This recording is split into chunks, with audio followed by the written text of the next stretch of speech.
Dana, I want to start with the two fights, but actually first get your reaction to what happened after on Saturday.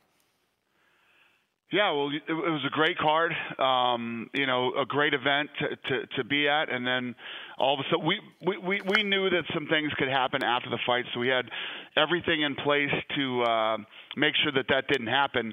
And then I didn't see Khabib jumping over the cage like that. You know, he got over that thing quick and was going after one of Conor's cornermen, who was still talking, you know, saying stuff to him after the fight. So you know. First of all, the crew that we had in place did a good job of containing this thing so it didn't get out of control. And but yeah, not our best moment.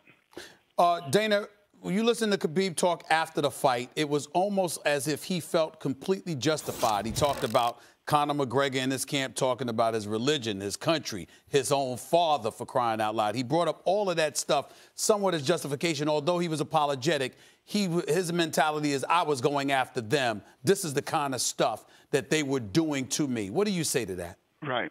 Right. Listen, there's no doubt that he's justified for being upset and everything else. But first of all, you just won the fight. You just beat the biggest superstar in all of sports, let alone our sport.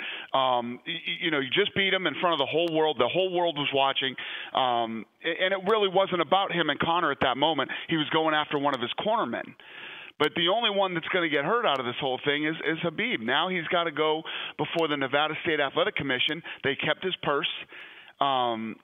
You know, all the things that were said and whatever. You won the fight. You had the opportunity to stand up there, get the belt put on you, and in front of the whole world. Now you're going to stand in front of the Nevada State Athletic Commission. It's just a really bad decision in the heat of the moment.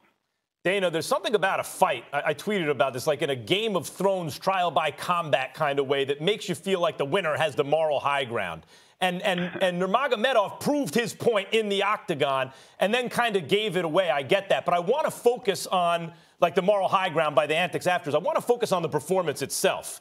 Because since Ken Shamrock in the rematch with Gracie before Zuffa bought the UFC, and he got a draw, but Shamrock really won with the ground and pound. Ground and pound has been pretty tough to beat.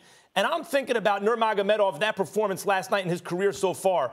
I think he's the best I've ever seen ground and pound. And that was the ultimate example of it against a striker in Conor who can kind of defend against that stuff on the ground.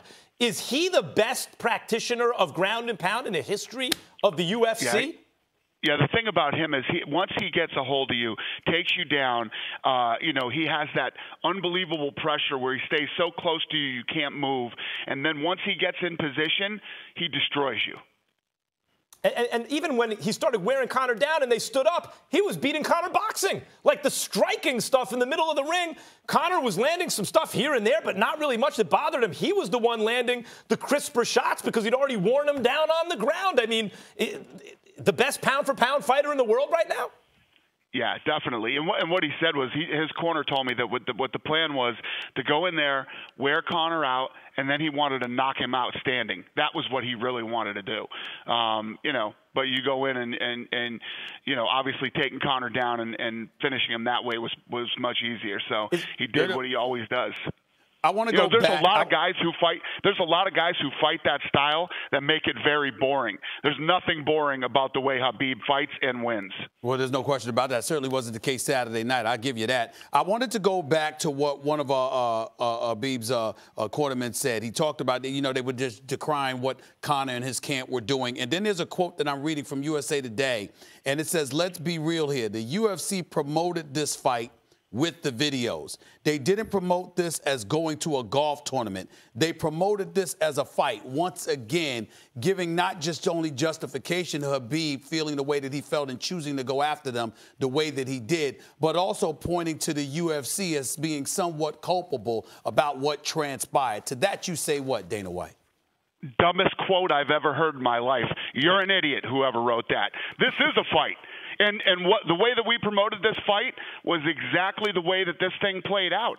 That's all part of the storyline. Believe me, we've had almost 20 years I've been doing this. We've had plenty of fights where there's tons of bad blood and all kinds of things like this happen. And, we don't have fights after the fights.